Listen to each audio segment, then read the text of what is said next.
இப்ப விஜய் அவர்கிட்ட வந்து சில விஷயம் வந்து ஷேர் பண்ண சொல்லியிருக்காங்க ஜெயலலிதா அம்மா. சோ அதனால அவங்க கிட்ட பேசுறதுக்கு இன்னைக்கு நான் வந்திருக்கேன் நானு.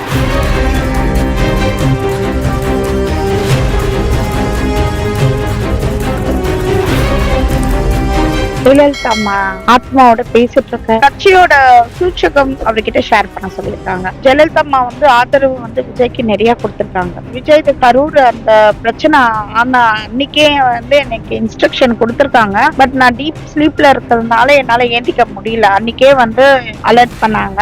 எனக்கு மறுநாள் வந்து விஜய் கிட்ட பேச சொல்லி சொன்னாங்க. என் பேர் வீணா, நான் சிக்கரையில இருந்து வந்துட்டு இருக்கேன். ஆல்ரெடி நான் வந்து ஜெயலலிதா அம்மா ஆத்மாவோட பேசிட்டு இருக்கேன்ட்டு நான் நியூஸ் சேனல்ல கொடுத்திருக்கேன் நானு. ஓகேங்களா? இப்ப விஜய் அவர்கிட்ட வந்து சில விஷயம் வந்து ஷேர் பண்ண சொல்லியிருக்காங்க.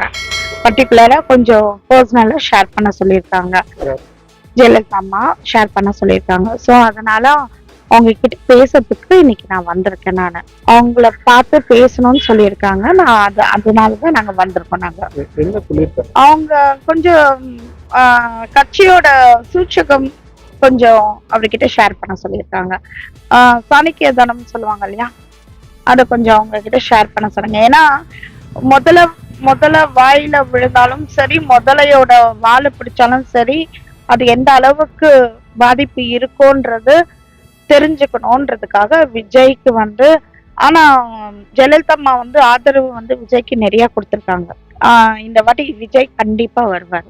எனக்கு ஆக்சுவலா வந்து விஜய் கரூர் அந்த பிரச்சனை ஆனா அன்னைக்கே வந்து எனக்கு இன்ஸ்ட்ரக்ஷன் கொடுத்திருக்காங்க.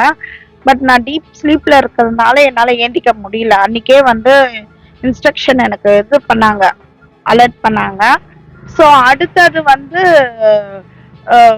எனக்கு மறுநாள் வந்து விஜய் கிட்ட பேச சொல்லி சொன்னாங்க.